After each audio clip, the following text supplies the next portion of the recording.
we can start the meeting at 7:01. Are we on record? Yes. Okay. So good evening, everyone. This is, today is Thursday, March 28th. And this is a regularly scheduled meeting of the Real Property Reuse Committee. We are holding this meeting virtually. And we have only one item scheduled for discussion, which I will read in a moment. Today, present at the start of the meeting are, I see from the committee, I see from Ward 1, Councillor Oliver. From Ward 2, and Vice Chairman of the committee is Councillor Lucas. From Ward 3, we have Councillor Malachy. We also have Councillor Kelly joining us, although she's not a member of the committee. She's all councillors and anyone else is very welcome to join. From Ward 4, we have Councillor Gentile. We also have Councillors Block joining us, I see, and Councillor Krinsman. From Ward 5, member of the committee, is Councillor Getz. Myself, Vicky Danberg. I am from Ward 6 and I am chair, and Councillor Laredo. Has Councillor Laredo joined us yet from Ward 7? I believe he's planning on joining us. I do not see him. He's Yeah. 2 squares below you. I'm here. Here I'm he here, is. Madam I'm Chair. sorry. There you are, Councillor Laredo. Good. And from Ward 8, I see Councillor Lipoff, who is with us and going to be toggling between this meeting and another. Also joining us this evening from planning will be Sherilyn Davis Iannacco, who is our housing program manager. Barney Heath is with us, who is the director of planning. Josh Morse, who is commissioner of buildings. Andrew Lee from the law department. And I also see Lara Kreitzer, who is also from planning. And Lara, give us your complete title, if you would. She dropped off for a second. She'll be right back. She's the Director of Housing and Community Development. Thank you. Okay. And is there anyone that I have missed? I think I got everybody. Okay. Councilor Albright. Hi, Vicky. Councillor Albright from Ward 2 has joined us. Thank you very much. So we have one item Can scheduled. I ask, sorry to interrupt. I was just wondering, since this is a public hearing, but we didn't give people the option to attend in person, could we do what Josh Morse does and just promote the attendees to panelists so that people can see? Councillor Malachy, that will happen in due course, and I will explain that. Thank you very much for making the comment, though. We have one item scheduled for discussion. The item is item number 36-24, reuse of a parcel of land on Grove and Hancock Streets. The Director of Planning and Development submitting on November 3rd, 2023, a letter stating that the 36,356 square foot city-owned parcel of land known as 169 Grove Street and 136 Hancock Street should be made available for sale or lease pursuant to the City of Newton Ordinances Section 2-7. And in your packet, you have all of the paperwork that led up to this.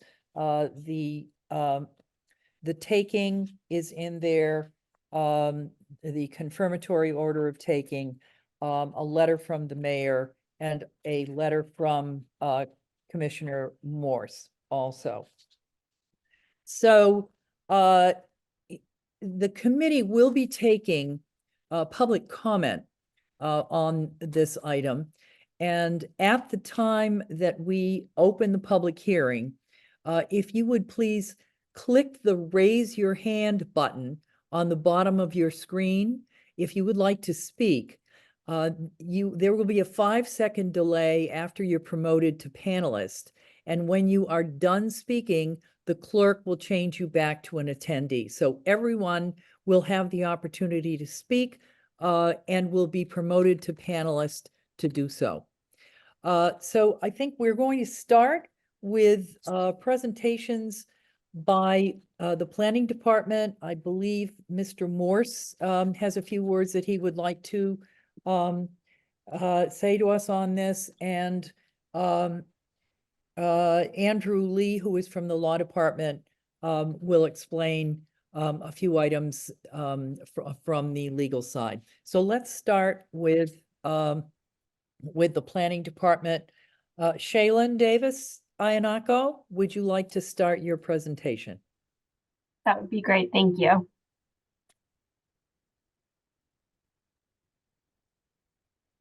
Is everyone able to see my screen? Yes. Great. Awesome. I hope everyone's well. Thank you for having us tonight. I'm going to briefly touch on the Walker Center and the buildings that exist on the city-owned property and their potential use for affordable housing.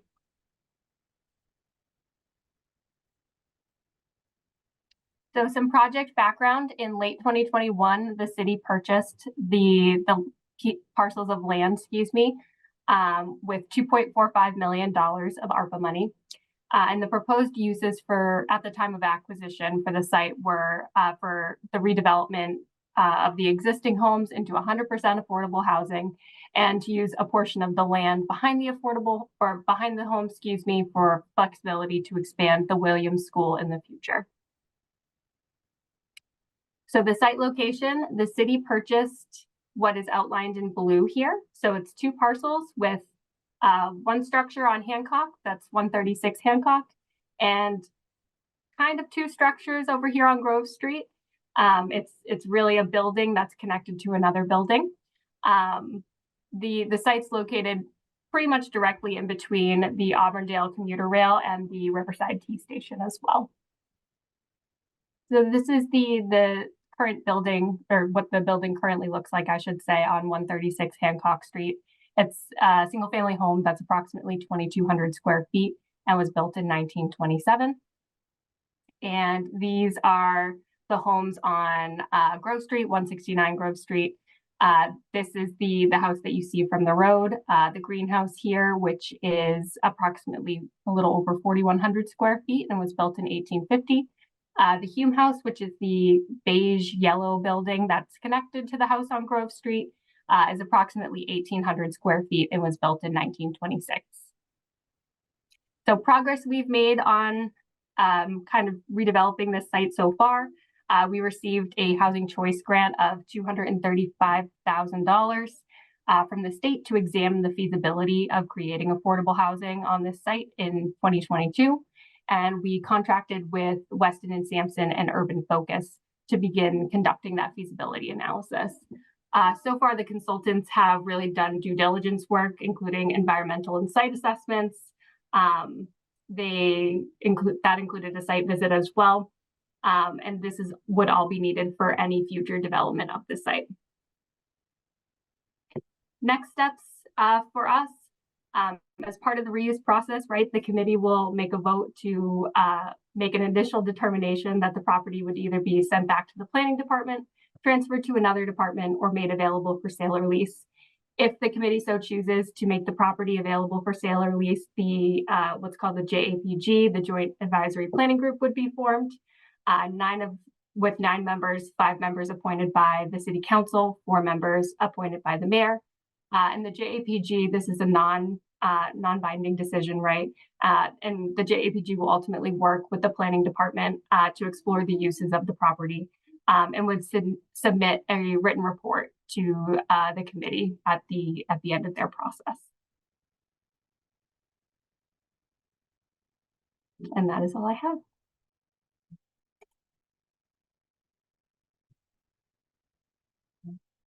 Councilor Danberg, you're muted. Thank you very much, Shaylin, for giving us that brief overview. And now I'd like to turn to Commissioner Morse. I think we have a few words that he would like to say on this. Go ahead, Josh. Thank you very much, Counselor. Thank you, committee. So I'm going to take you through, this material was in the backup, but I just want to, well, I'll preface this by saying I've had an unfair advantage. I think we're 3 years in on this. So I've been looking at this property with my staff and a lot of folks in the city for quite some time. So big picture, the lots A and B, so this is the A&R plan from the acquisition. Just want to be clear, just to orient you. Lots 1, 3, and 2, these are not City of Newton parcels. This is the Civico project down below here. So it's just lots A and B. As part of this purchase, we knew that the Williams School in the future will need to have an addition, and at some point, obviously, addition, renovation, or replacement. Recognizing some of the site challenges there, having some flexibility with the potential for added land to the Williams School site made a lot of sense, and I'll explain why in a little bit. So we identified early on approximately 10,000 square feet of area outlined in red here as potential to add to the Williams School site. And I'll explain what that can do for us with a couple different hypothetical scenarios. So from a very big picture standpoint, we recognize the Williams School site, aside from the building, which is quite a ways out, I'll speak to that in a minute. The Williams School site needs some work. The playgrounds are certainly not the newest in the city. So recognizing that at some point we would need to address those, the land we felt can help with that. So just to give folks a sense of scale. So again, as I mentioned, the land that we have identified to provide for the Williams School in the future is approximately 10,000 square feet. Our new playgrounds at Angels, Irvis, Cabot, Countryside, Franklin, right on down the line are about 9,000 square feet. So directionally, it's about the size of our new playgrounds. So one of the things that I looked at when I looked at the Williams School site, obviously there's some challenges, which I'll speak to in a sec, about the orientation. Having the staff parking in between the building and the fields and the playgrounds is problematic. But also recognizing that an addition at Williams most likely would have to occur in this area, which would take away the parking, which is limited already. In order to compensate for that, we recognize that there would need to be some encroachment upon the green area. Just to be clear, this green area belongs to Newton Public Schools, so it is part of their parcel. But on all of our projects, we do our best to try to maintain as much green space, open space as possible. So recognizing that addressing things like the playground or the parking may require us to encroach upon the green space, having some additional land would help kind of take the curse off that, if you will. So just to give you a sense briefly as to where Williams falls in the grand scheme of things, we're a long ways away. We've got a lot of work to do before we can get to a very, addition, renovation, or new construction project at Williams. We have to get through Lincoln, Elliott, Countryside, Franklin, Horace Mann, Ward, Underwood, and then there's a handful of schools that we have to figure out with Newton Public Schools where they'll fall in the list: Pierce, Mason, Rice, Williams, Bowen, Memorial, Spalding, and Burr. So we looked at a couple different scenarios here. So I wanted to look at the time, what it would look like if we needed to do an addition to Williams School. Just to orient you big picture, this side of the building is where your gymnasium and auditorium are. It's not because of those elements, it's not a location where you would do an addition. It just doesn't make sense. You can't do it in the courtyard because you'd be blocking all the natural light for the classrooms that surround that area. And there's no room on the rest of the site. So the only logical location would be on this end of the building. But as I mentioned before, to do that, you have to take away precious parking. Ignore the actual location of where I show the expanded parking lot. This is more just showing that we would need to create it somewhere in this parcel. So in a scenario where we did an addition, there are a couple possibilities here. The added 10,000 square feet could be the location of our new playground, and we could expand our parking lot somewhere in the existing parcel. Or it could be some combination of redistribution of the site elements. So hypothetical scenario 2, we took a look at what it would look like in the future when we did a new Williams School. And this is just one of, for counselors who've been on our building committees, you'll know that we look at lots and lots of options when we go through this process. So this is very, very conceptual, just a test fit. But basically, I looked at it and said, I targeted a design enrollment of 396 to 414 students. That's the same as the Lincoln Elliott School that we're building now, or the Franklin School, which we'll be building soon. Total gross square footage of approximately 70,000 square feet. Based on the Williams School enrollment and projected enrollment, that would be a very comfortable building for the Williams School community. So in this scenario, what we looked at was, again, this is the added square footage down here. In this option, it would allow us to create the playgrounds both in kind of the courtyard area and then also in this added land. In this particular option, we showed the baseball field, but it could very easily be a U10 soccer field as well. And the new Williams School is located in the same basic location as the current school. This is to scale, so it does fit, does work. The challenge with this option is that, as is often the case with a lot of our projects, we never have quite as much on-site parking as we'd like. But with this one, we basically end up with the same number of parking spaces as we have today on site, if you consider this on site. But what we lose is we lose the parallel parking on LaSalle Street. So it's actually results in a net loss of on-site parking. So that would be a challenge that we would have to try to tackle. So then we took a look at hypothetical scenario 3. So in this scenario, what I looked at was I sat down and said, what would I do if somebody said, just lay out the school, ignore everything, but lay out the school exactly how you'd kind of want it to be laid out from a student standpoint, thinking of it through a 21st century elementary school standpoint. So there's a couple things that I would point out here. First of all, in order to do this, I incorporated the 10,000 square feet of land that we're identifying for the expansion of the Williams School in the future. I laid in, this is actually the Angel School playground to scale on the drawing. The tan area is a plaza. I didn't program it, but this could include a basketball court and gaga pits, for example. I laid out a U10 soccer field. This is these are the actual dimensions. And I included off of Hancock Street, I included a roughly 50 parking spot parking lot. This would be in a fishbone design, so it'd be fairly narrow, but certainly functional. And it's pretty close to what we see for our square footage at Ainger and Zervis. So this works out pretty well. Obviously, there's a challenge here in that, you know, you have to have some loss of green space in order to achieve this. But the huge benefit is that you'd move the parking to the outside and the students would leave and enter the school without having to cross any asphalt or you know, cross paths with vehicles, which is certainly something that we try to achieve. The other advantage to this option is that LaSalle Street we maintain the parallel parking on LaSalle Street as well. So I think it's 10 to 12 spaces there on top of the approximately 50 we'd be able to achieve over here. The Williams School site, I'm going to point out, it's approximately 144,000 square feet. With that, though, the green area, and this will be an important figure in a second, kind of green, gray plaza area, this is approximately 90,000 square feet. And that figure will matter in quite a bit in a minute. And I'll double back to the property down here in one sec.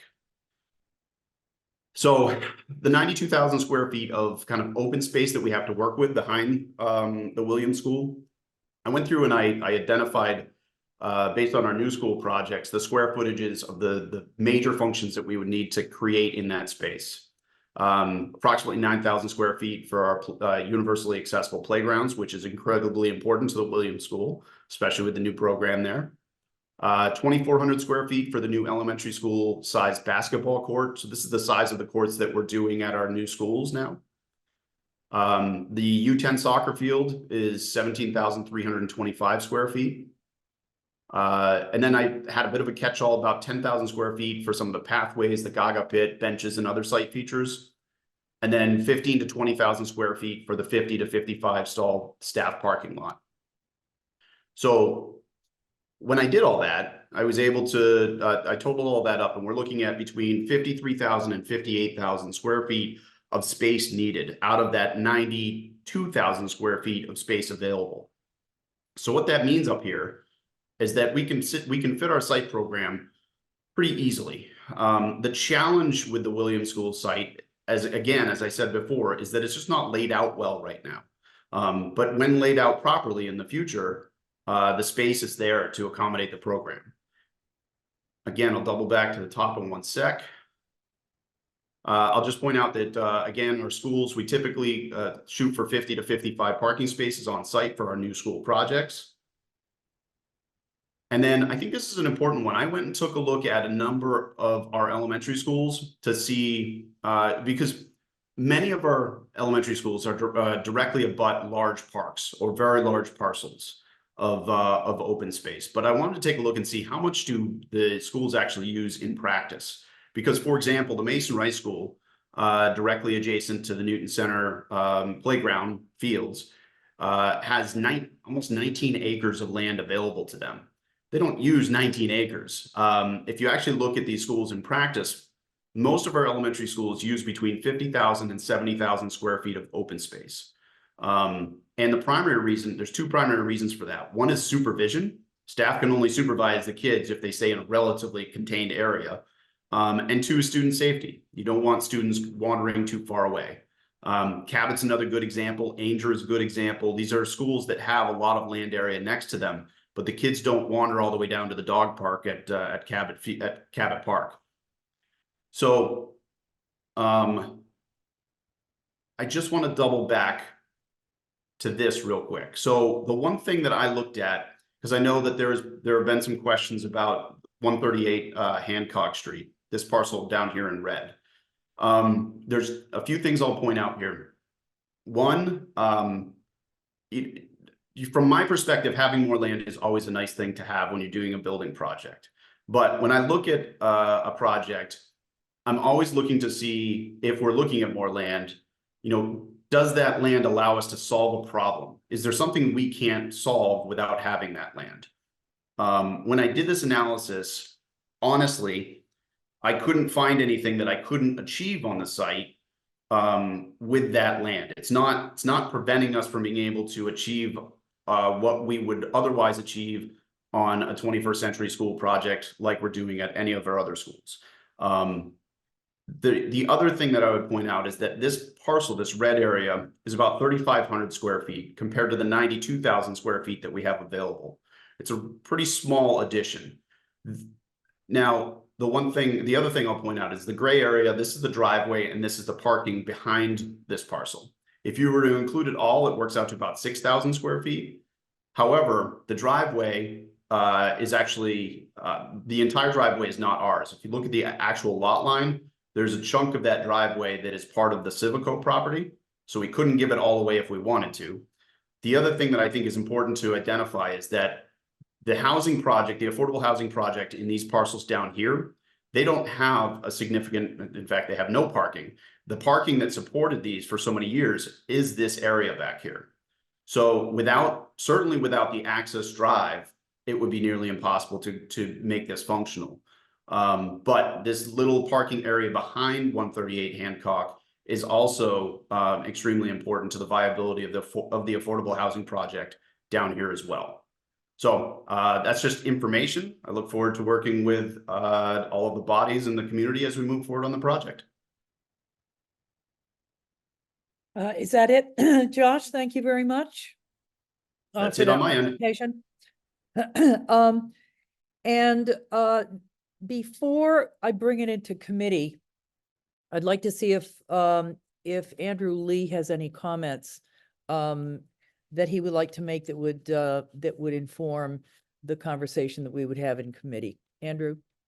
Thank you, Madam Chair. So the planning department actually covered kind of where the reuse committee is in the process right now, pretty well in the last slide, but I'm happy to reiterate some of the points.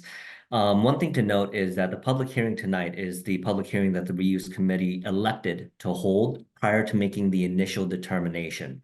And the initial determination is really what the reuse committee needs to determine if they're going to be making tonight.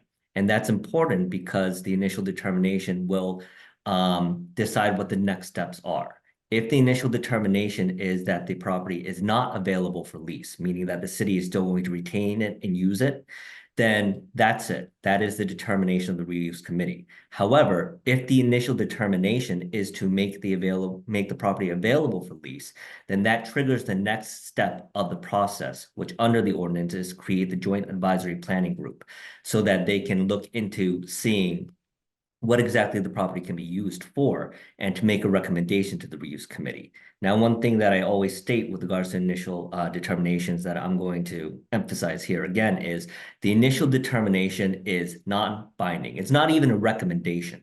It is just a procedural step that needs to be made in order to move forward in the process to evaluate what can be done with the property if it was to be leased out. So unless there are any further questions, I'm happy to hand it back to you, Madam Chair. Okay. Does anyone on the committee or any other counselor have any questions that you'd like to bring up right now to Mr. Lee? If not, and seeing none,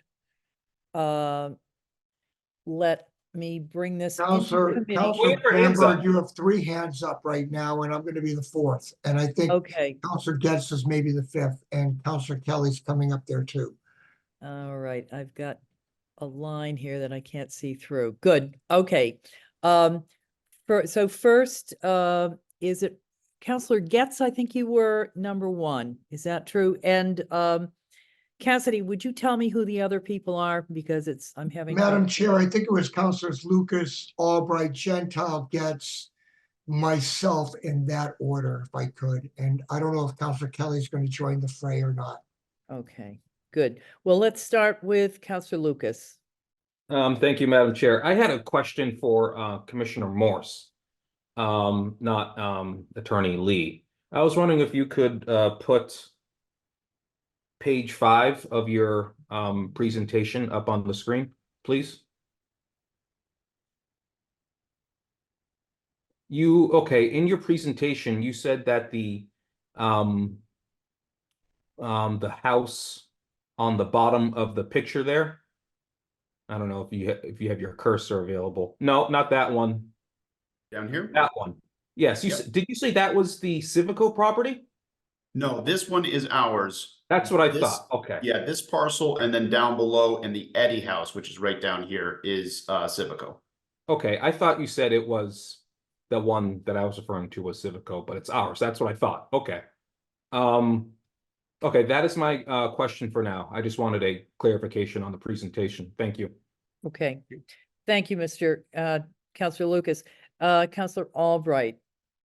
Thank you, Madam Chair. I have a question for the planning department. The consultant that you have doing this work, I forget who that is. Are they on the job? And what exactly are they doing? What's their charge? So I'm happy to address that, Councilor Albright.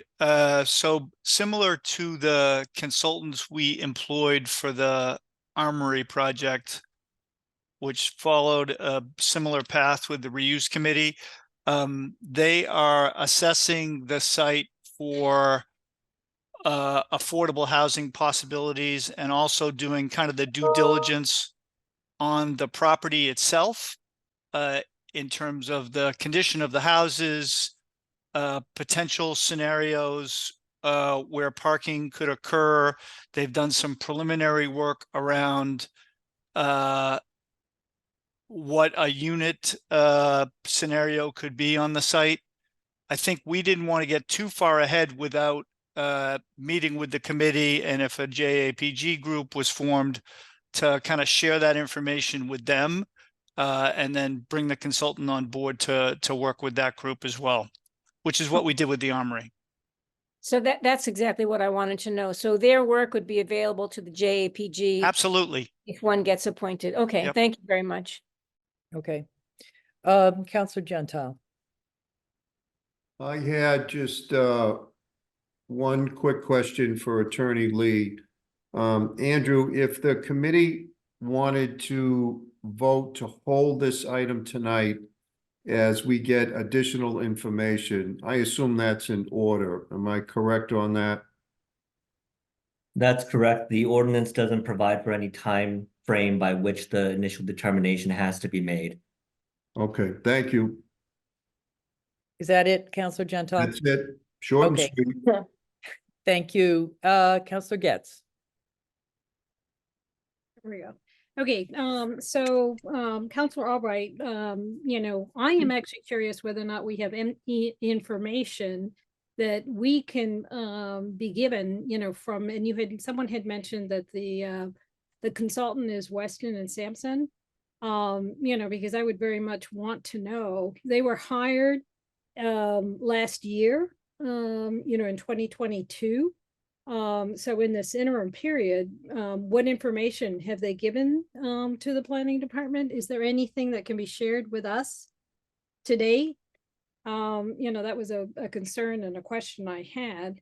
And then it sort of seems as if what we're doing here is carving out the central portion of it for the, the future expansion of the Williams School, and then potentially considering the two sites, the two existing historic, the Hume and the Harding House, for potential affordable housing, in my understanding of the process here.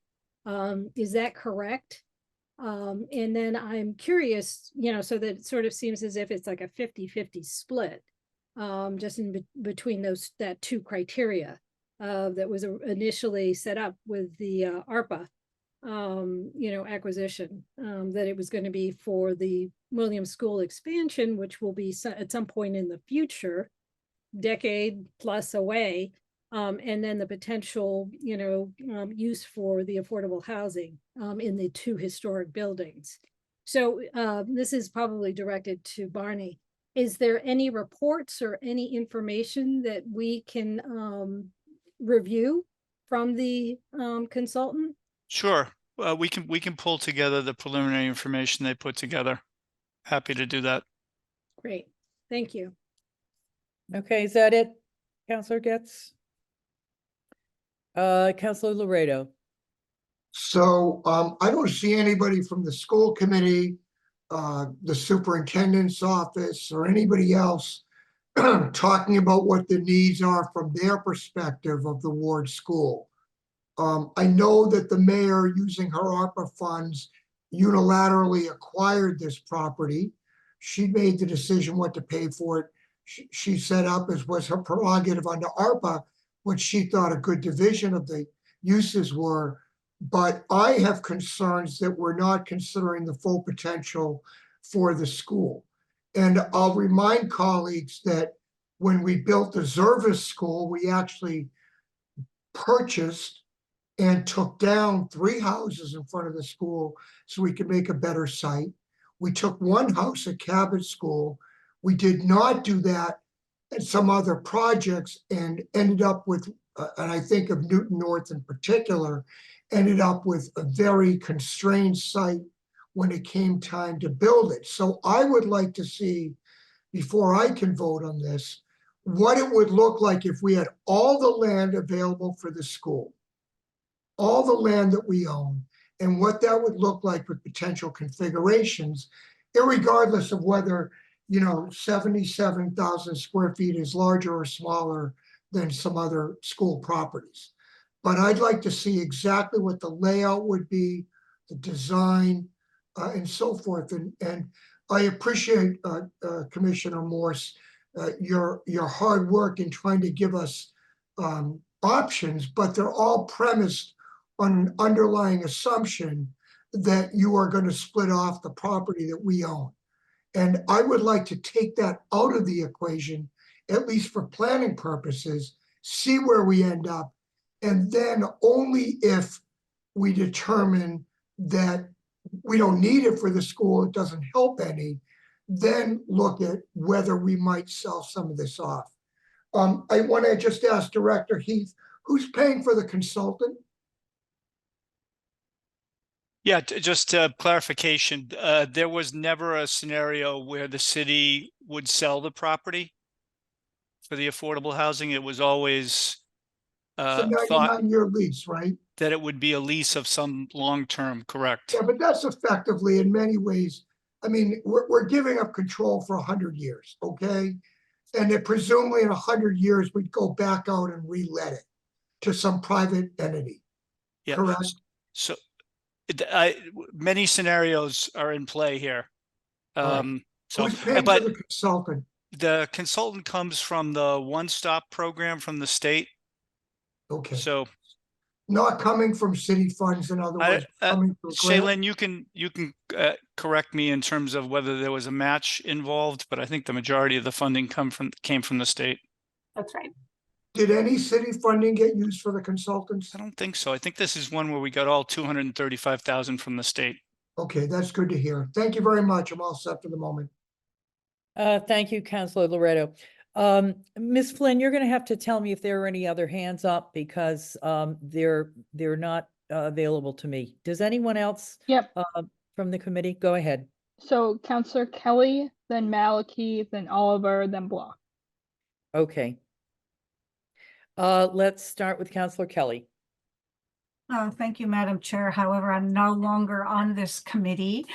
So if you would rather go to the people whose hands up came up after me who are on the committee, you can, or I'm happy to talk because I've got kind of a long range, short range planning and land use perspective. So it's up to how you'd like to do it, Madam Chair. Why don't you go ahead and since we've got you on right now, run with it. All right, thank you.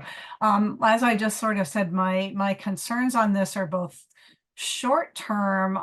As you all probably know, we have a petition before us right now before the Land Use Committee to amend a special permit on the Civico portion, adjacent sites here. And part of a potential solution that originally I believe came from Councillor Gentile is to use the houses on this site to fulfill the off-site IZ cash in lieu payment, cash payment in lieu of building. And so I'm concerned that the Real Property Reuse Committee won't be making a decision in time for the Land Use Committee to make a decision about that as an option. So that's just one thing to put on the table.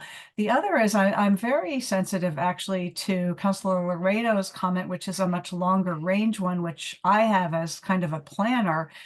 We don't really know what the long range use is going to need to be for the school here, whether it's building expansion or parking expansion or retraction or playground space. And I'm concerned about carving out the parcels in these ways earlier than we understand the needs or the potential needs of the school committee from a long range planning point of view.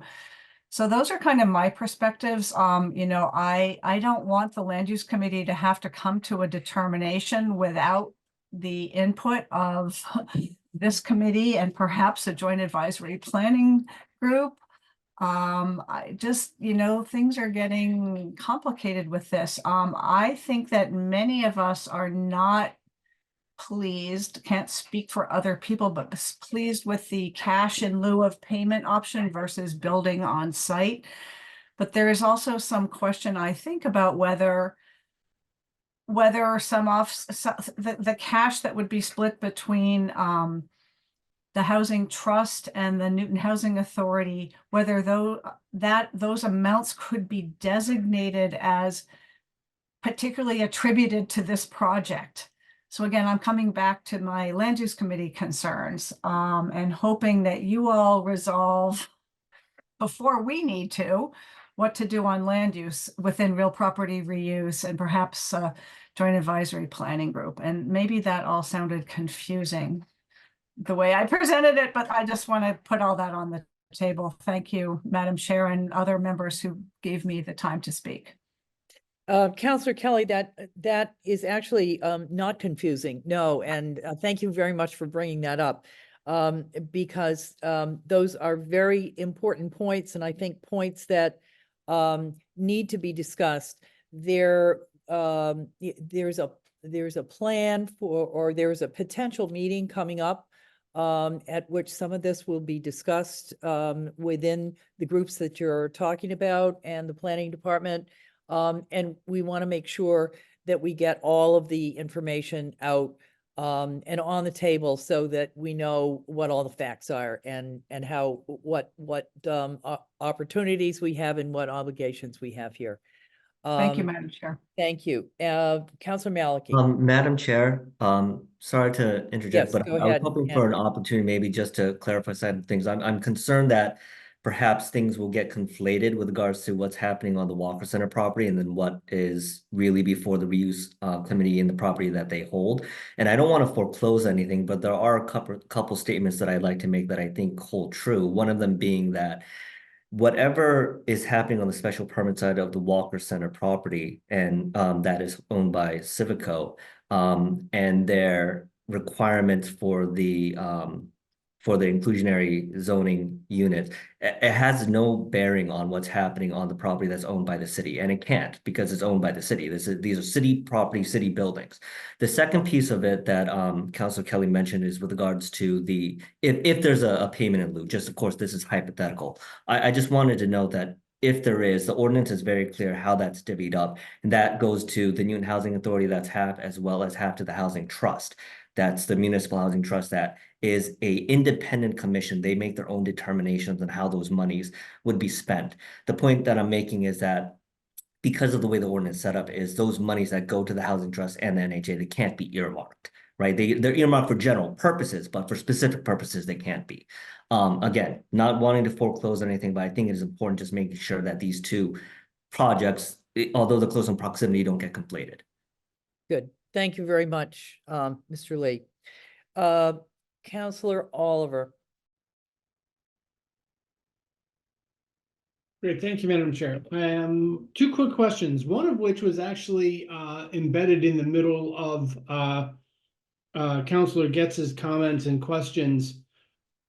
What are we looking to kind of subdivide this property into two, retain half for potentially anyway for NPS and the other half consider for JAPG and then potential lease? Is that what we're doing? Mr. Heath, would you like to Yeah, answer I that? could take a shot at that, and I'm sure Josh can weigh in it as well. I think at this stage we were envisioning the work of the JAPG to kind of help work that out, but with the consultation of the school department and Commissioner Morse and our affordable housing consultant to figure out how this all worked, because there are lots of considerations here with respect to access to the property that Commissioner Morse talked about, while still allowing an area for the school expansion, whatever that is, whether it's the playground or parking or part of the school. So all those were in play. I don't think we landed on an exact area. I think we had a pretty good sense.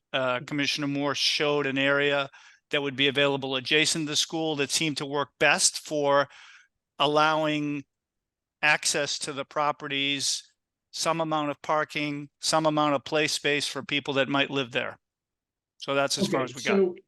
So then if I can kind of play back what I just heard, we want to engage in a JAPG or not. JAPG could come back and work with obviously yourself, or your team, Barney, right? Consultants, Josh Morse and his team, and come back with ideas, thoughts, borderline recommendations for the entire property. That's correct. Okay, good. So, and then I believe that Councilor Laredo asked a question that I was interested in, and I think I heard at least part of the answer, and that is input or comment from NPS and the school committee would then be gathered during the work but through the work of the JAPG. Is that also true? Yes. Man, I love it when I'm 2 for 2 and I'm guessing. Okay, great. Thanks. That's all I've got for now. Thank you. Okay, good. Thank you, Councilor Oliver. And I think we have lastly, Councilor Black. Madam Chair, you have about 5 other hands up after Okay, that. I'm going to Cassidy afterward. Thank you. Sorry, I cannot see those hands, but I'll rely on you guys to let me know. Thank you. Thank you, Chair Danberg. This is maybe my the novelty of this process for me as a new city councilor. I'm still wrestling with why this question is referred to this committee, to the Property Reuse Committee. It just my reading of the ordinance 2.7 is that it comes to this committee in order to decide whether it would be sold or leased, whether any property would be sold or leased. So does that mean someone somewhere made a decision that this should be sold or leased? And sort of, if so, who was that? How did they conclude that? And if housing is to be built on a portion of this, what's to stop the city from asking for bids and getting a contractor to build the housing that we want, whatever size? So just maybe, I don't know if this is a legal question, a planning question, or what it is, but just how does this committee fit in the larger context of how does the city decide whether to sell, lease, or itself run a project? I'm going to start, I'm just going to jump in a little bit on that. In your packet, Councillor Block, there is a letter from Commissioner Morse, if you had read it, which you may have and just may not remember the details, where he makes a formal declaration that the property is available. And I'm going to turn this over to Commissioner Morse for a little bit more explanation here, because I think he can clarify it for you. Actually, I think I might turn to Andrew Lee on this one. I think he probably is best to answer those questions.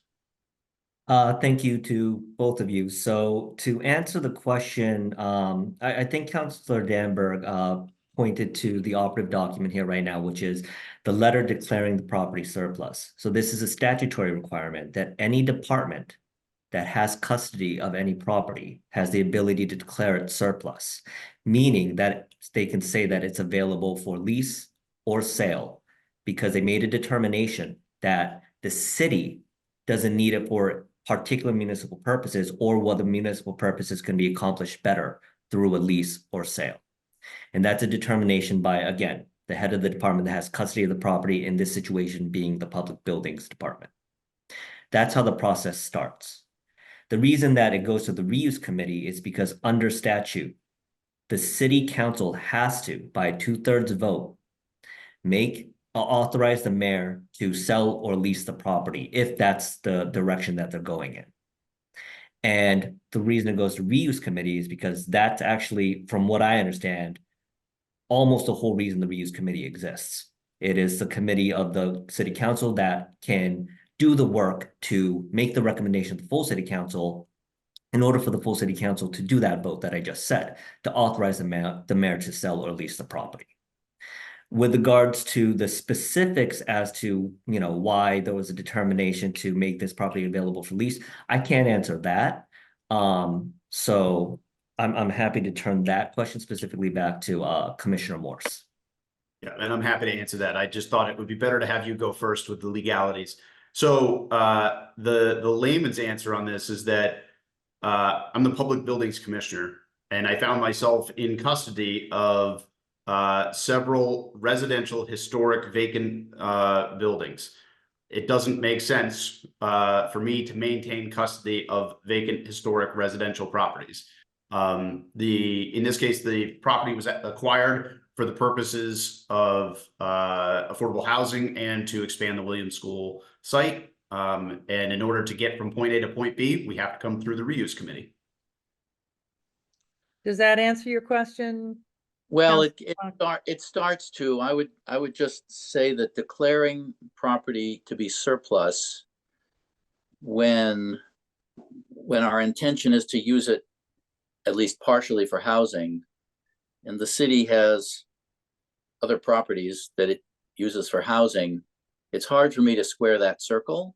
I mean, I understand we need to decide what to do with this and how to split it between school and housing. But why this is declared surplus, I'm not sure.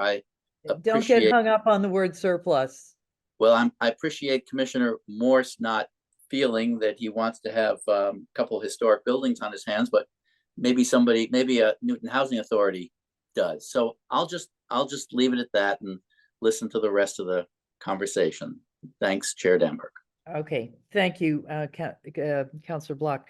Yeah, Cassidy, give me the list of. Counselor Danberg, Yes, I think Attorney Lee was going to respond, but if he didn't, just on that Fine. last comment that Counselor Block, I want to be clear that it doesn't preclude the Newton Housing Authority being part of this equation. So what I wanted to say was very similar to that.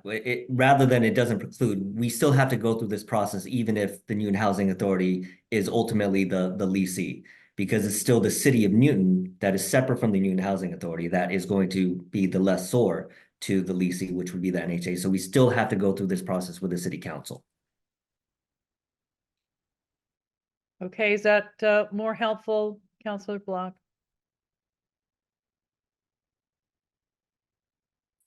Yes, that's fine. Okay. Cassidy, would you give me the list, please? Yes, Counselor Maliki, Counselor Getz, Counselor Gentile, and Counselor Albright. Okay. Counselor Maliki, we'll start with you. Go ahead. Thank you.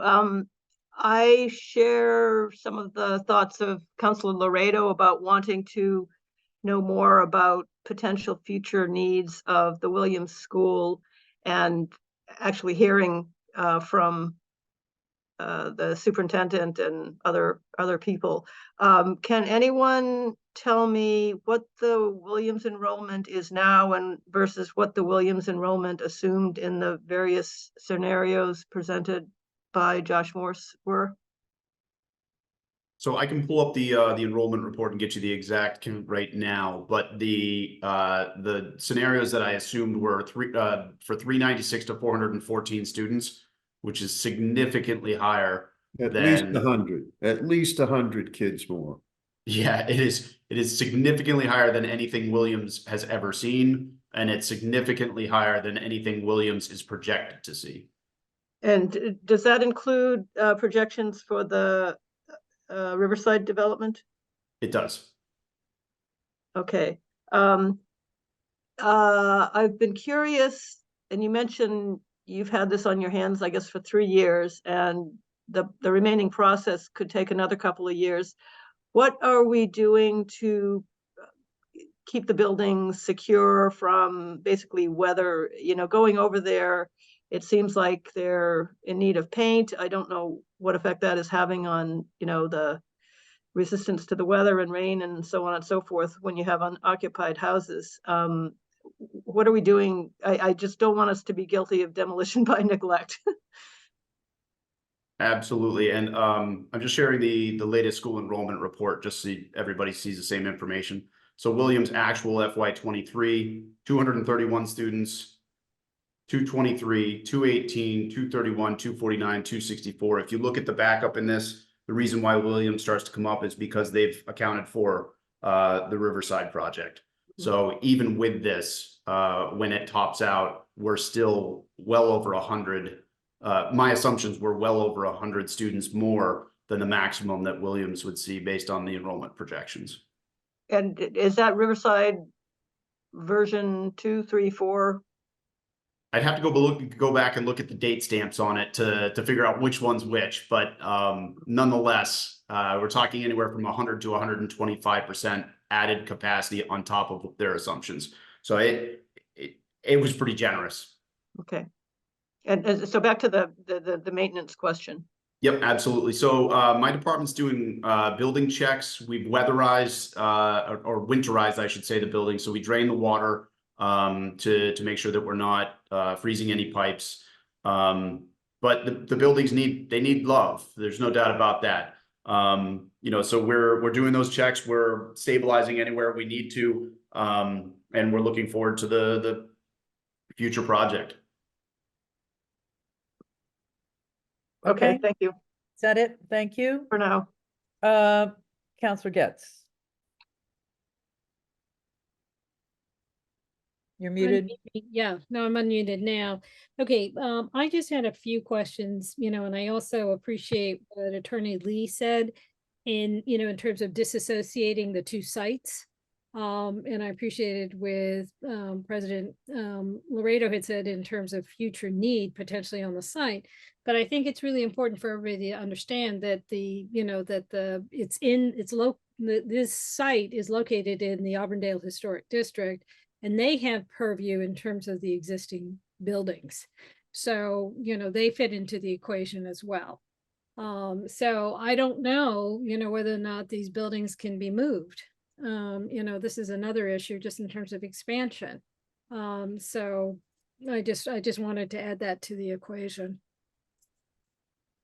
Thank you. Is that it? Yeah, no, I just didn't know if, you know, there was any information that we've gleaned from these consultants in terms of, you know, and that, you know, that Commissioner Morris is privy to.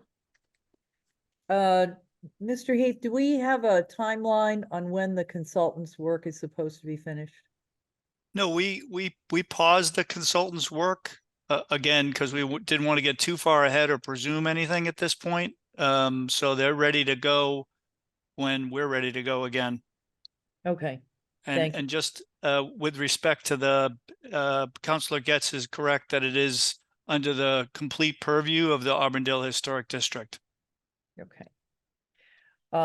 Councilor Gentile. So, Council Kelly raised some very important points when she was talking about, you know, the land use work and what we're trying to do tonight. I understand because of the way the ordinance is written, why Attorney Lee said what he said, but I don't see how you can disassociate these two projects. They're right next to each other and they impact each other.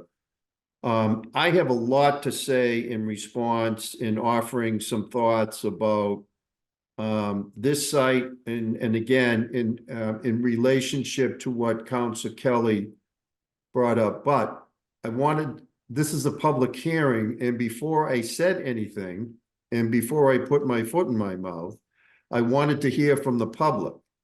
We're already an hour into this, so I just wanted to, so I'm happy to hold my comments until we have the public hearing, and I just wanted to encourage the chair to get started on the public hearing as soon as possible. Like as soon as we can get through all the comments from the committee, we will go to public hearing. Thank you.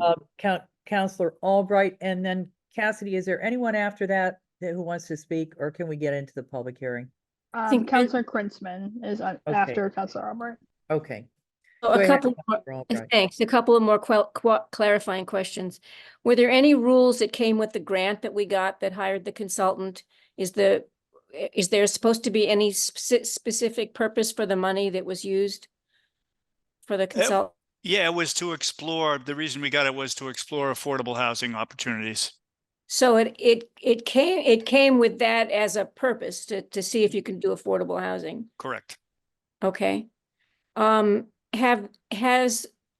know that there's nobody here from the schools tonight, but has over the period of time last year or so, has the Newton Public School System weighed in on their thoughts on land for the Williams School? Yes. They've said, yes, please, give, we like this. Is that what they've said? They've been supportive of the plan thus far, yes. Okay, and the site itself, Commissioner Morris, is this smaller? Is the site in the school, how does it compare to the site in the school, the typical other schools that we've been working on? So it varies. The Ainger School site, this is where it gets a little tricky, right? So Cabot School, you know, the Cabot School site is significantly smaller. If you include the 11 acres of Cabot Park, which I wouldn't, then it's a very large site. But if you actually look at the area that is utilized by Cabot, it's smaller than what Williams has. Ainger, same thing. If you identify the area that they actually use practically, it's less than what Williams has. Zervis is more, you know, has more land area.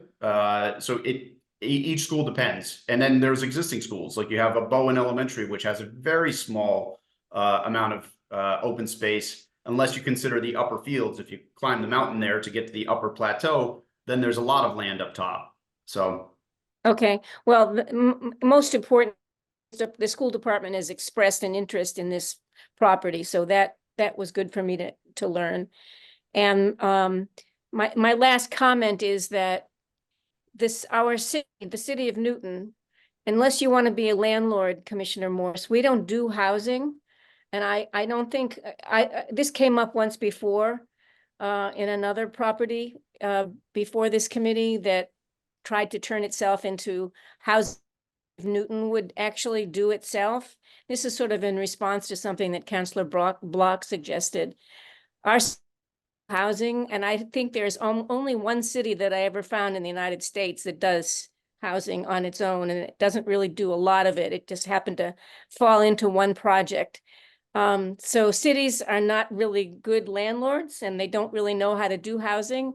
So while turning these houses into housing would be great, I don't think the city is the entity that should do that work.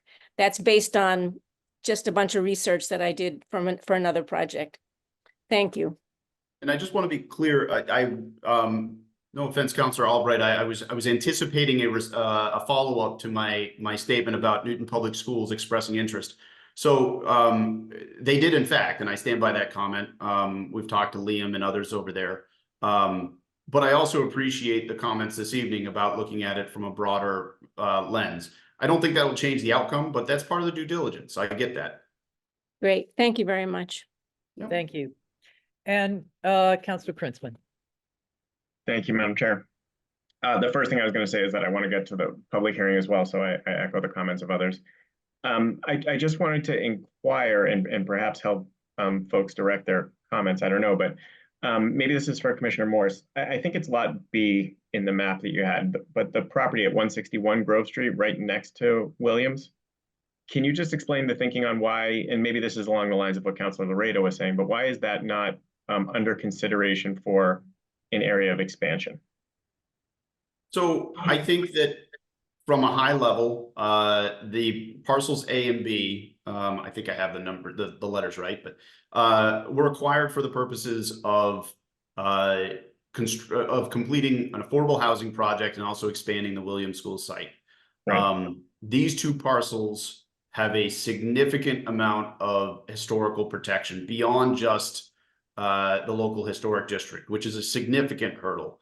I would encourage folks who have not looked at them, if anybody's not familiar with the Macris database at the state level, I would encourage people to take a look at the historical jackets on these properties. They're significant. Some of these date back 200 years.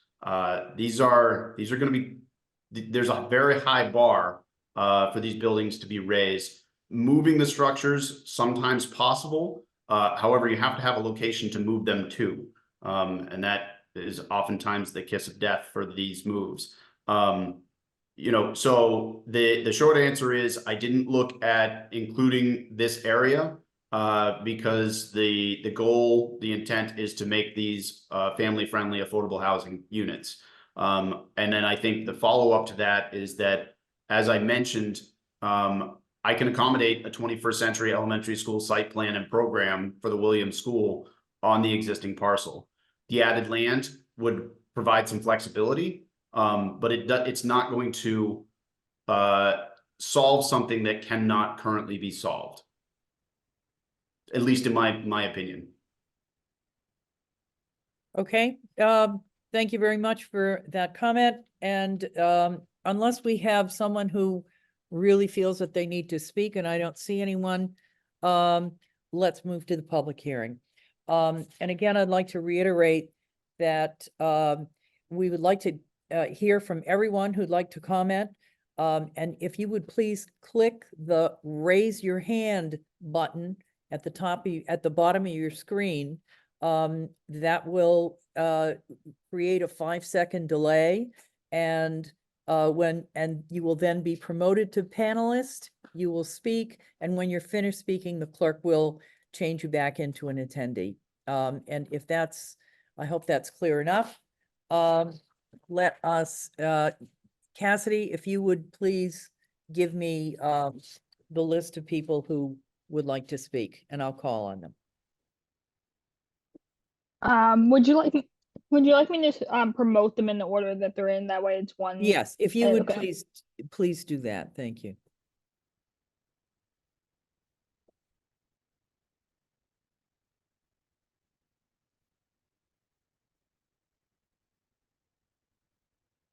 So our first public hearing person has been promoted.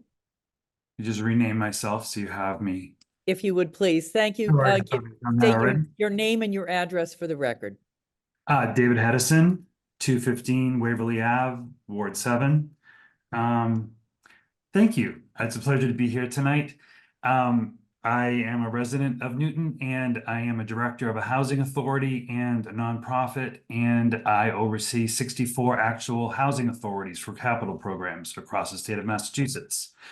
So when I started hearing the wonderful gift of an 1850, a 1926, and a 1927 home for family-friendly, affordable, 100% affordable housing, I was going to say, fabulous. I mean, schools used to be in wooden structures.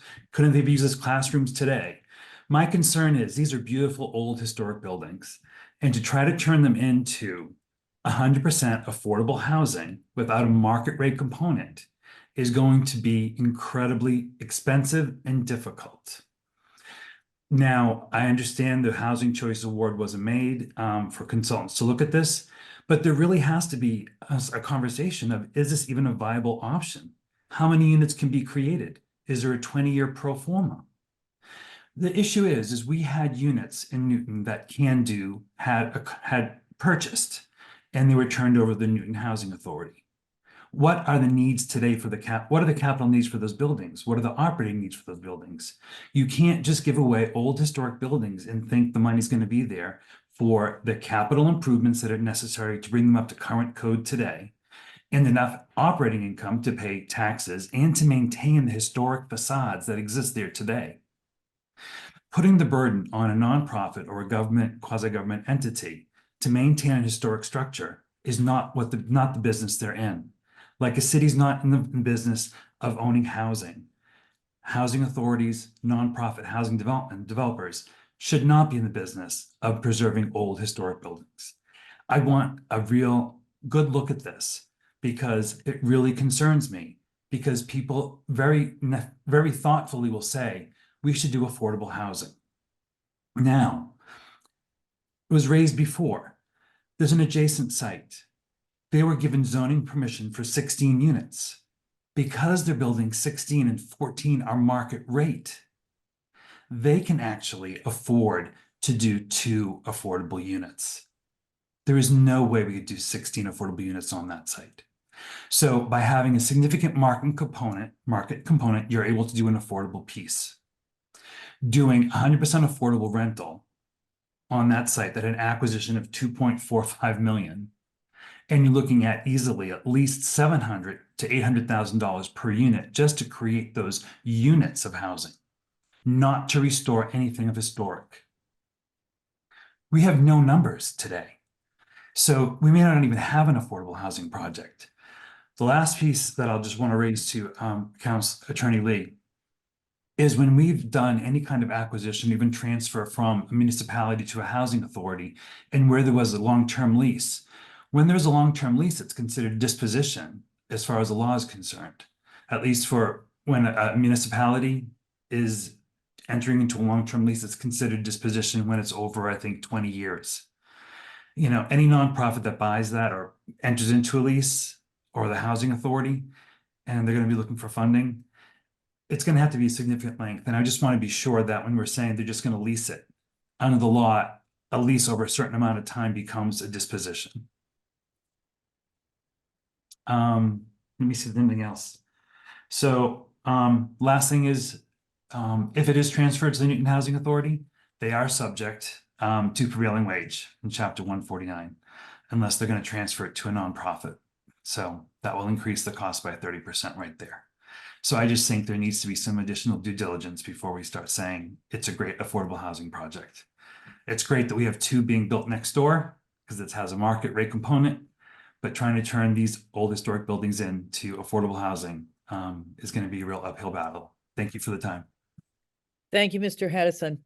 Who is next?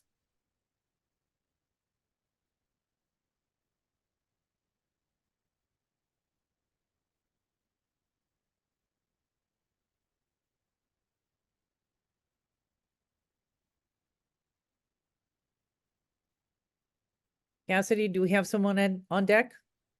Yes, they're just being promoted now. They're under the Williams Elementary PTO. Okay.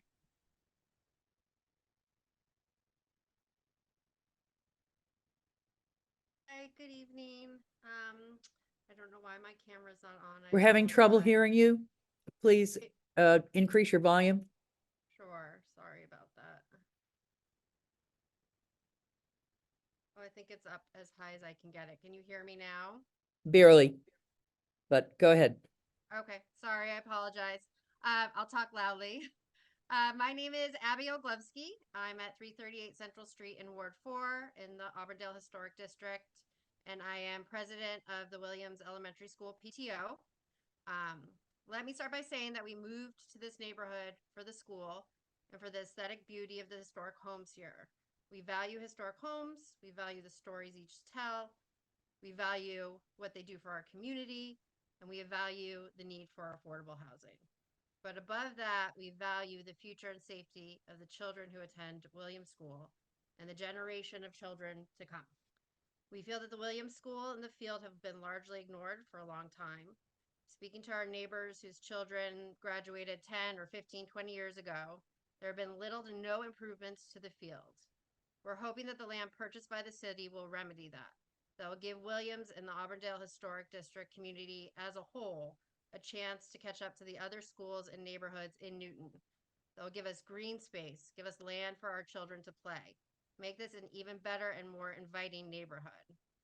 Based on a report that Commissioner Morse showed earlier, in 2023, Williams has a predicted enrollment increase of over 14% in the next 5 years. This is the highest increase of all elementary schools in Newton by far. In fact, the vast majority of schools show a decrease in population. Add to that we have the second smallest play space next to Zervis. According to Newton.gov, we have 1.1 acres compared to their 0.9 acres, while our sister school down the road, Burr, has 10 acres of play space. It seems obvious that Williams will need an addition in the next 5 to 10 years, and utilizing the already small amount of play space currently available is not the correct plan for growth. Plainly spoken, we need options, and taking away the once-in-a-lifetime school-adjacent land purchased by the city does not give the school or the city options. You've heard that plans for an addition in the space already allocated to Williams will work, that we'll have a regulation soccer field, a playground with swings, and a Gaga pit or two. But in a community that values equity, is that enough? When our schools have full basketball courts, multiple soccer fields, baseball fields, t-ball fields, where is the equity for the children at Williams? We ask that you give us a fighting chance to make our school and neighborhood better for years to come, and consider using some or all of the land purchased by the city for the benefit of the school. That's all I have. Thank you for your time. Thank you, Ms. Olewski. Ms. Flynn, the next person, please. I'm promoting Ashley Remus now.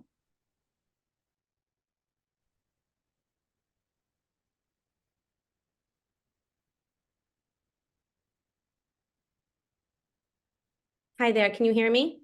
Yes. Hi there. My name's Ashley Remus. I'm at 15 Williston Road, also in Ward 4, also in the Auburndale Historic District, actually just across the street from Williams School. I'm also a member of the PTO. I am a parent of 4 small children. We moved here 2 years ago, and like most young families living in this neighborhood, the driving force in our decision was the school. One of the best things about Williams is the small, tight-knit community that we are. But that also seems to be one of the hindrances right now. Because of its small size, it's easy to overlook Williams when it comes to advocacy for our property. But we are now at a crucial point in solidifying Williams' future with a projected increase of enrollment, like Abby mentioned, is at 14%, and the future developments of the 16 condos by Civico next door and the 500+ units planned at Riverside down the street. The future of our school needs to be planned for today. As the school's lot currently stands at 1 acre, there's already a limit at what it can fit. Although we're lucky to have a small baseball field and small green space for the students to run around, it's already one of the smallest play areas of any Newton elementary school. But those planning for the future of Williams will say we can fit all we need, including the greatly needed 20 additional parking spaces for our growing staff and a potential addition on the building for 4 or 6 more classrooms on the current space. But the only way for that to happen is if we pave and build over green space. While we're appreciative of the mayor looking at this 10,000 square foot area, it's not enough to bring the Williams to its full potential. NPS's pillars, they say, are excellence and equity. However, the Williams fields have not been excellent or equitable. For example, the majority of elementary school communities have access to a baseball field, soccer, and basketball court. Why does it have to be one or the other for Williams? We shouldn't have to choose between a safe parking lot location or more green space, or choose only one type of sports field for our community. With the higher enrollment and more students, we should be getting more green space in sports fields, not having them taken away. This is a once-in-a-lifetime opportunity to have this property abut the school. Let's pause and think long-term on what's best for our school and neighborhood. To me, it comes down to what should we prioritize? Structures that have been deemed historic and likely very costly to renovate, or the long-term vision of the Williams School community? It was stated in the last committee meeting that the committee shall take into account the effect of the proposal on the neighborhood and on the city as a whole. I urge you to listen to the priorities of this neighborhood and the Williams community together. I ask you put the safety and well-being of our students and residents before all else when making this decision of what to do with the parcels. And I also request that before you make any determination, please consult the school administration in determining about these site plans that have been presented before you tonight. Is that actually what NPS wants for its own schools? The problem we're trying to solve, as previously referenced, is not just a tangible one. It's the flexibility and optionality when reorienting the fields and renovating the school to best meet the future of our growing community. Thank you for your time and consideration. Thank you, Ms. Remus. And I would ask in the future if you agree with comments that have been made, that in the interest of time, that you not necessarily repeat everything that has been said, but you can certainly say that you agree with previous comments, and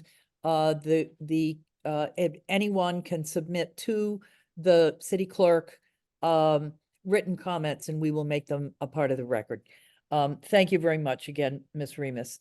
Next, Cassidy. I've promoted Steve to panelist.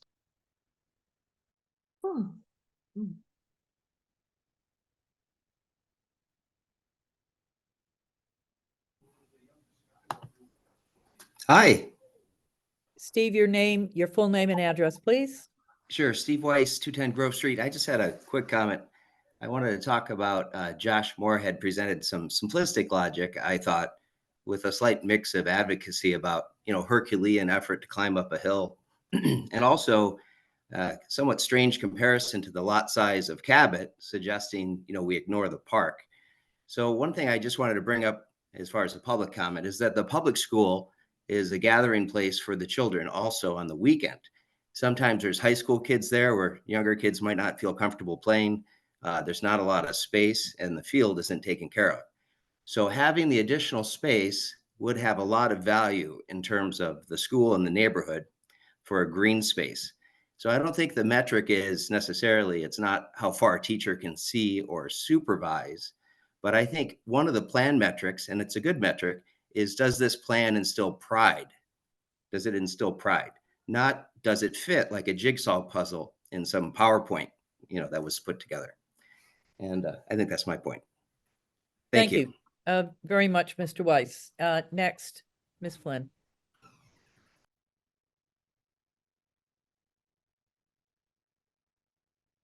I've promoted Jim Strickland to panelist.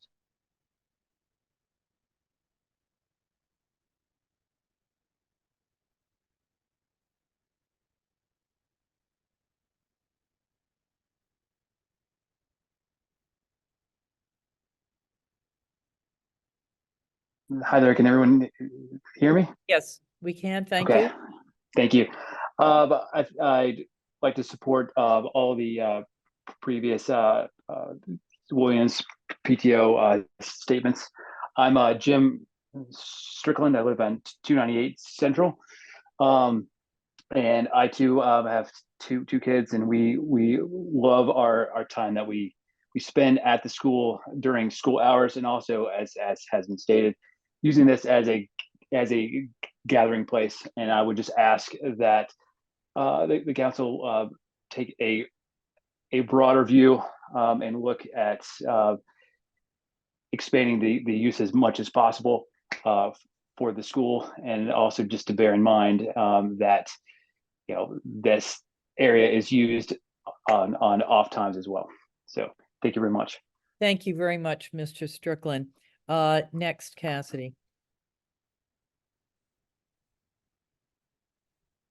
I've promoted Agnes to panelist.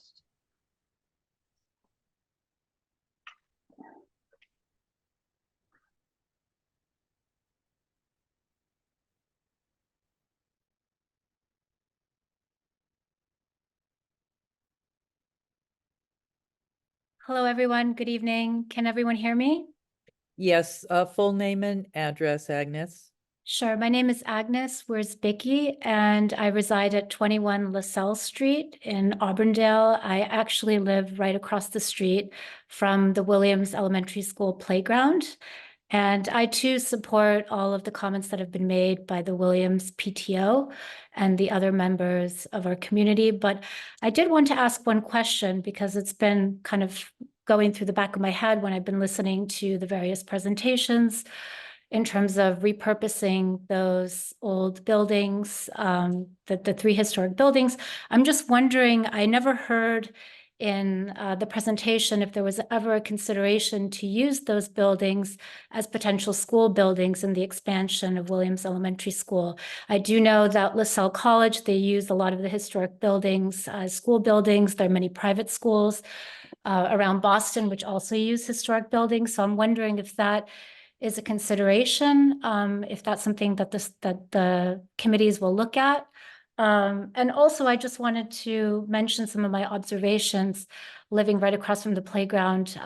The school, during school hours, the playground is completely full. The field is really full. The auditorium at Williams cannot hold capacity more than like parents from 2 grades.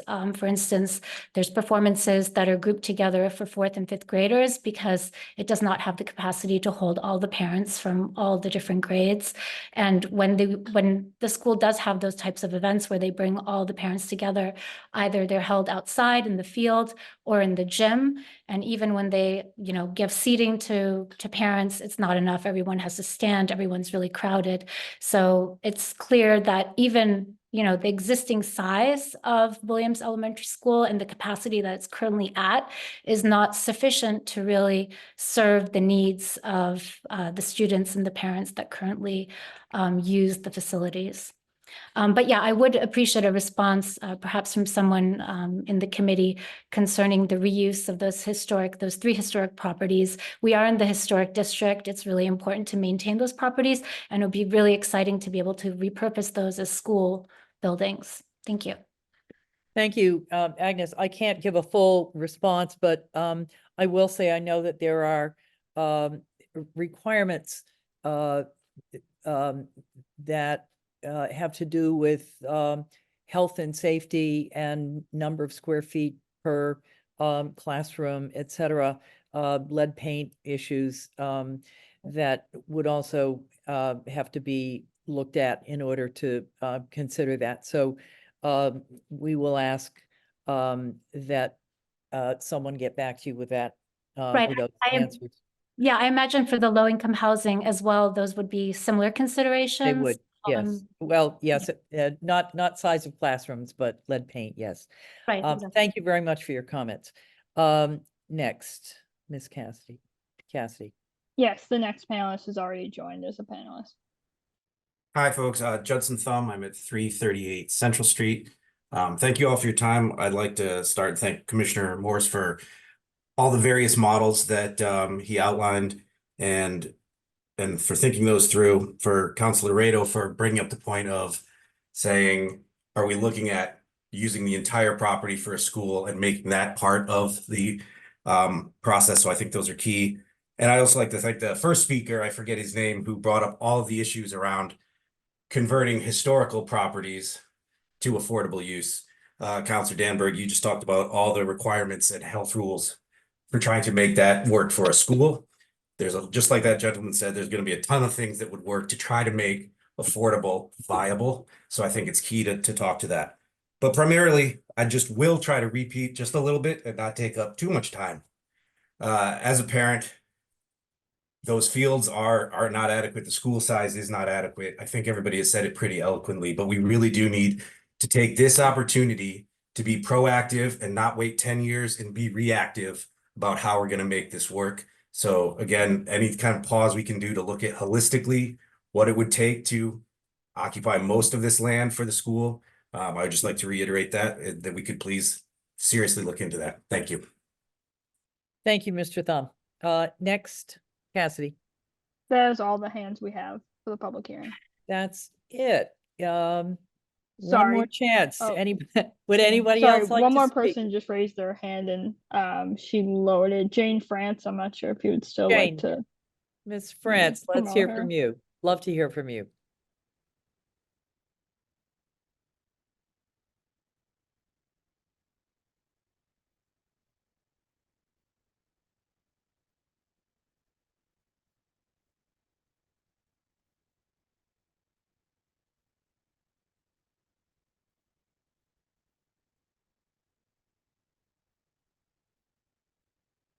Is My she still on? apologies. Go Not- ahead, I'm- Jane. I just unmuted. My name is Jane Franz. I live at 12 Glastonbury Oval. I'm a retired Newton teacher. The last 4 months of my official work time for NPS was at Williams School. And I'm very concerned that the space, the educational space inside that building is not up to MSBA standards. It's not close. And so that if in 10 years, we're considering what to do with a new Williams school, I think that the idea that we are considering, the city is considering an addition in 10 years, that may not be the best solution for this school. It may not make it equitable to the other new schools that we're building, equitable to Zervis, to Cabot, to Lincoln Elliott, and all the schools in between. It feels more like, frankly, what happened at Horace Mann, where we tried to turn an existing building into a modern building, and it didn't work. The current Williams School is very old. It really needs a lot of work. The spaces are not adequate inside the building. So I would be extremely concerned about having enough space to build a facility that was up to MSBA standards, so that it was as good, as equitable as the other new schools in the city. And I don't know to what extent this land would have an impact on it, whether taking this land or adding to this land or whatever would have an impact on that decision. But I think the decision to say that you're going to add on 4 to 6 classrooms to Williams School is absolutely not an adequate solution. Not now, and I can't imagine that it would be in 10 years. I don't know too much about this project, but I did have that experience at Williams and found that I had previously worked at Burr School, and believe it or not, the educational spaces at Burr were they were much better than they were at Williams. So that I think that we have to make sure that when you're doing a new project, a new school project, that you're thinking in terms of equity to all of these beautiful new buildings that we're building at this time. Thank you very much. Thank Council- you very much, Ms. France, for those comments. And for the record, your address. 12 Glastonbury Oval. Thank you. Thank you very Councilor much. Danberg, may I respond very Yes. briefly? Yes, go ahead, Josh. Thank you. So Jane, very good comments. I just want to be clear, the addition, I was just trying to plan for different scenarios. That addition, if we needed to do it, is, you know, if a big bubble came through and we had to create classrooms quickly, that was kind of the lens through which I was looking at it. But I completely agree. Williams doesn't meet MSBA guidelines. That scenario 3 that I did, scenario 2, those are both new school projects or major addition renovations to meet MSBA guidelines.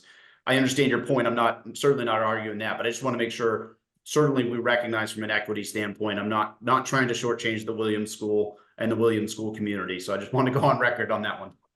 Can Thank I just Go make ahead. one response? Josh, I was not at the beginning of the meeting, so I did not see your four scenarios. Okay. Okay, so I apologize for that. No, quite But all right. just wanted to make that point. Thank you. Thank you. Good. Thank you very much for those comments.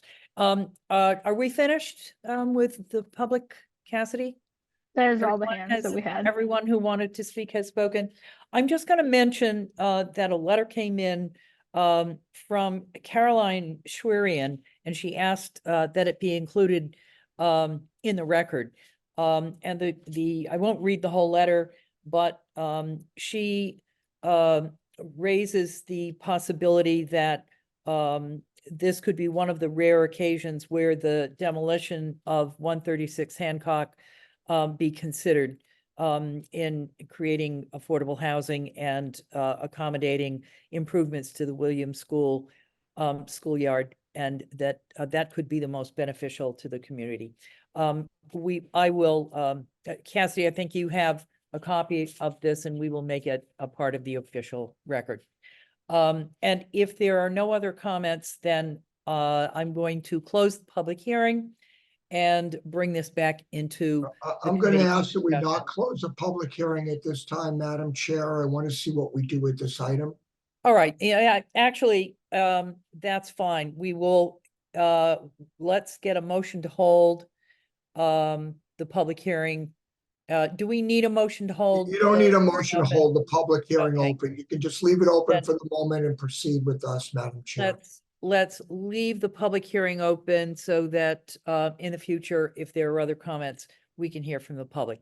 And let's bring it back into committee. Cassidy, do we have any hands up in committee? And let's start committee comments and questions. Yes. So it starts with Councilor Gentile and then Councilor Laredo. Okay. Counselor Gentile. Thank you. As I said earlier, I have a lot to share. I'll pare it down and just try to hit the high points. First of all, I initially raised my hand because I agreed that we should keep the public hearing open. There is an awful lot going on at that site today. I understand that people keep referring to, to two sites, but at one time, not too long ago, it was one site, the entire Walker Center. And the two sites are simply not unrelated these days. They impact one another, as do they impact the school. As Councilor Kelly mentioned earlier, the developer Civico, who the city council gave a special permit to, has come into the city council and through the land use chair has requested an amendment to their special permit. They have said repeatedly that with the financial conditions that exist now in the building community, that they cannot afford to build this project as it has been approved. They simply cannot provide for 2 units of affordable housing on the site. That is not something that the Ward 4 councilors we're hoping to hear. I don't think anybody was hoping to hear. They went so far as to tell us that they actually put the project out to bid to see if that might be an option, and they tell us that nobody even bid on the project. So Counselor Kelly and the Land Use Committee are trying to deal with that. I heard two things in the meetings that have been held in land use. Number one is that people want to see a housing project get built at the site. And two, they feel strongly, as I do, that there should be some affordable units at the site. Everybody said that. Everybody talked about how can you have a better location than a site that is literally next door to an elementary school, up the street from the Riverside T Station, and within walking distance of Auburndale Square. Everybody was unanimous in that, that they wanted to keep the option of affordable units on the table. Now, Civico has looked at different proposals, where to locate them on the site, maybe to offer one affordable unit and a cash contribution. And they have come back to the point where the only thing that works and will get this project done is to make a cash payment. I became aware earlier in the week that the $1,560,000 that they were offering as a cash payment, that they are ready to increase that offer by a couple of $100,000 on each unit, so that the cash contribution will now be $1,760,000. So I voted for the original project. I was happy with the original project, but now we have this situation. So one of the things that, and actually it was the attorney for the petitioner that suggested that we look into using the cash contribution to help to make affordable units, not exactly on the Civico site, but next door on what is also considered the Walker Center property, and that to help to develop the units there. To me, it made sense that we should at least explore that. And when I heard that they were increasing their offer, it made me think that we should give it a significant amount of examination. I understand what Attorney Lee is saying, that you can't earmark the money, but that doesn't mean that if we could come up with a plan, and it's good to hear that the consultants have already done some of this work, because as Mr. Hedison said earlier, we need information. We need financial information. Is this doable? Of course, we have to do all of that. And so they've been working on it, but there is nothing that precludes the Housing Trust and the Housing Authority from working collaboratively to agree to take that money and use it to help create affordable housing. This is one of the things that I was hoping that we could explore a little bit more. I was at the Housing Partnership meeting the other day, and Ann Houston was there, who was the chair of the Housing Trust, and she thought it would made sense to get together with the Housing Trust, Commissioner Morse, the Housing Authority Executive Director, Planning, somebody from Ward 4, and whoever else, to see if there is an appetite to do this, and if we can look into getting the information that we need. And that's why there's one thing with so many moving parts, I'm not sure on any of it. I'm not sure right now what makes the most sense, but I do know this. We are in no position to declare this property for sale or lease tonight, which is why I asked Andrew earlier if an order, if a motion to hold the item was in order, which he says it was, which I plan to make after others have had a chance to comment. Because we need to get a lot of money. Civico is, as developers do, when they're asked, how quickly do you need, to get an answer, their answer at the housing partnership the other day was, construction costs are going up, every day, and the longer we wait, the more difficult it is, to get this project done. So again, all I was trying to do here is, if people want a housing project on that site, on the site that Civico owns, we got to look at, possibly accepting the money.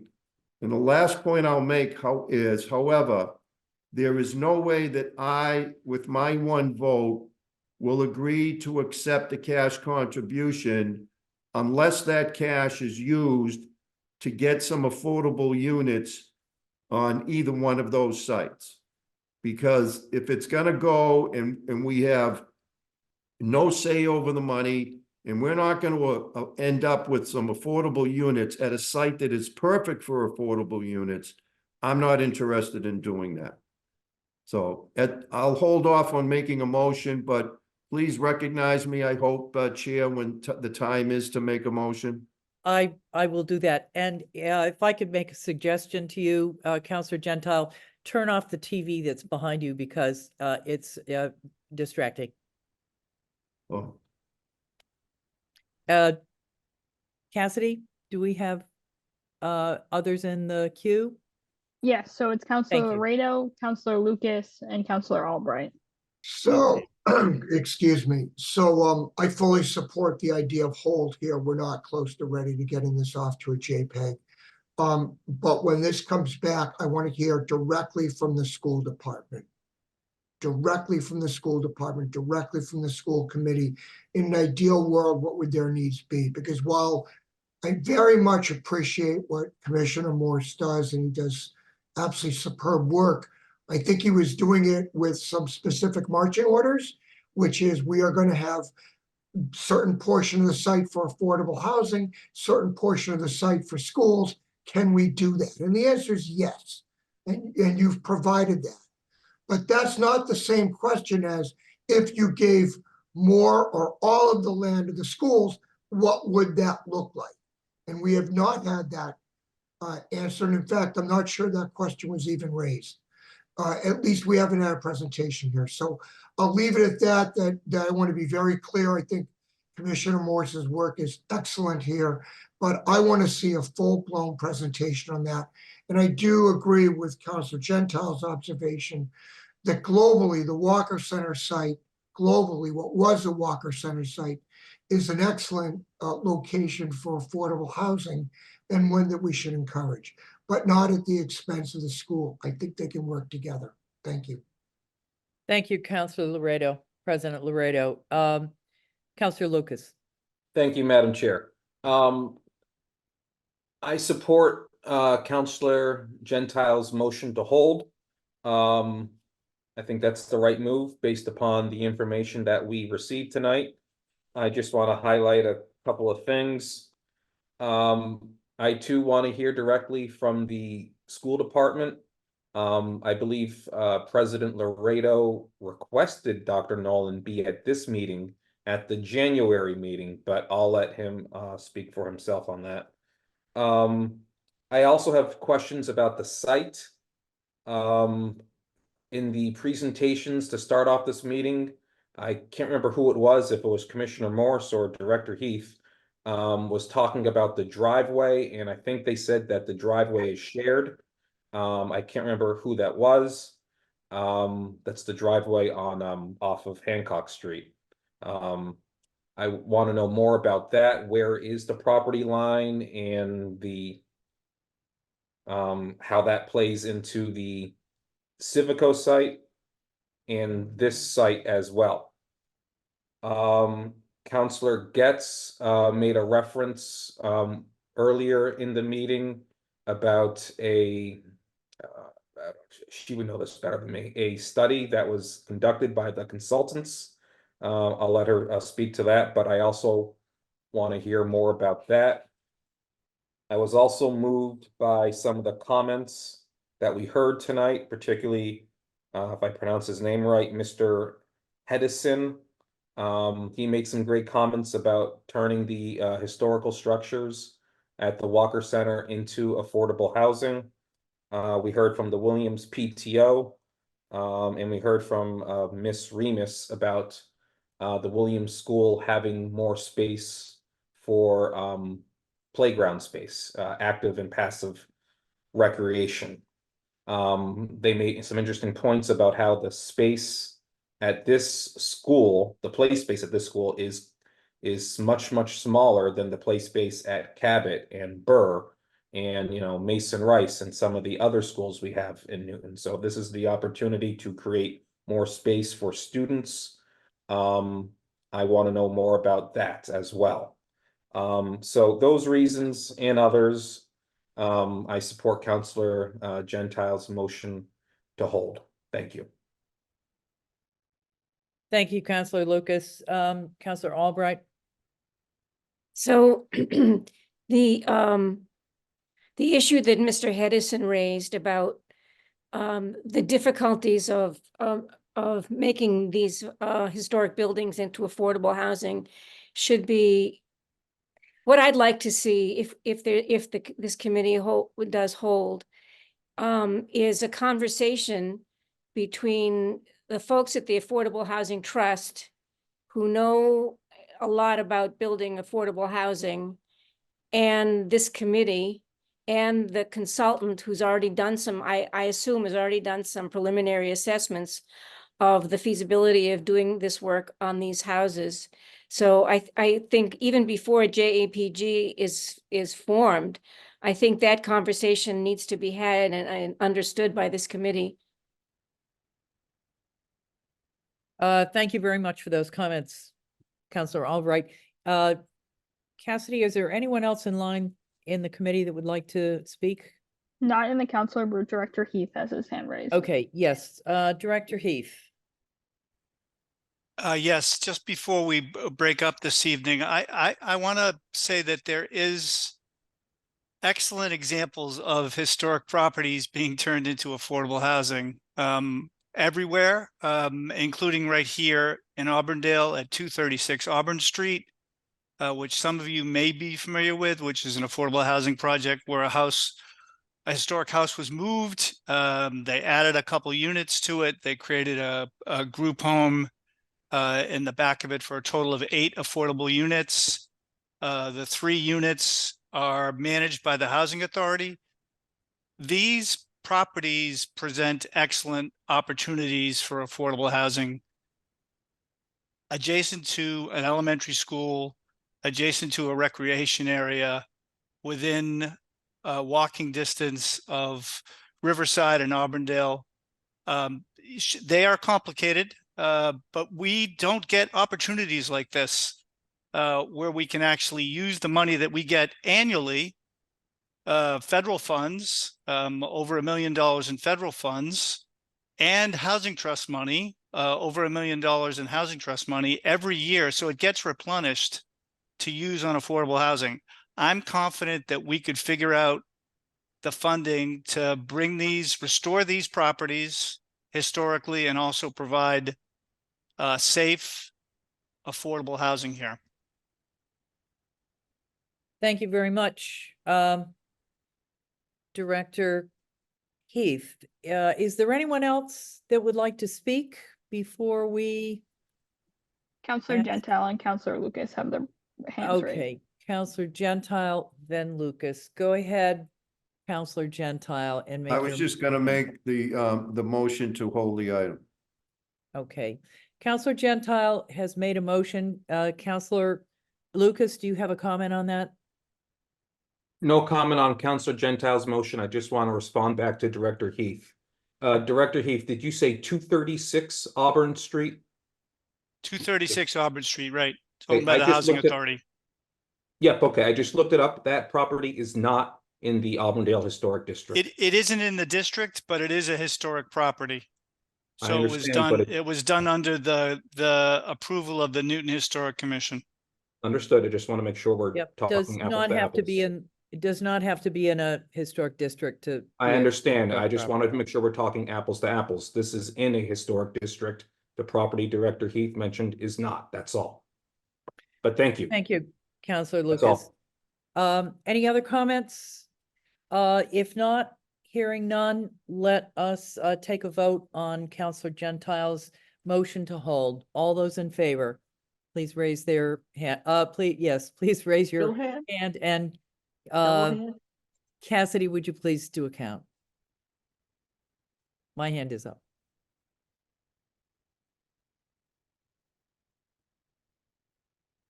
Got it? Is The Rena opposed- voting? Rena, are you voting twice? Yeah, she is. I am too. Great Okay. job. Opposed? Put your hands down if you're a yes. Opposed? Anyone? Abstain? No. Cassidy, what's the count? So that is 7-0. 7-0. Okay, very good. So we have 7-0. May I have a motion to adjourn? Move to adjourn. Thank you Counselor very Danberg? much. Counselor Yes. Danberg, did Yes, go did you ahead. need to do anything with the public hearing? It stays open. We Okay, just left wanna the make sure. public hearing. Yes, we left it open.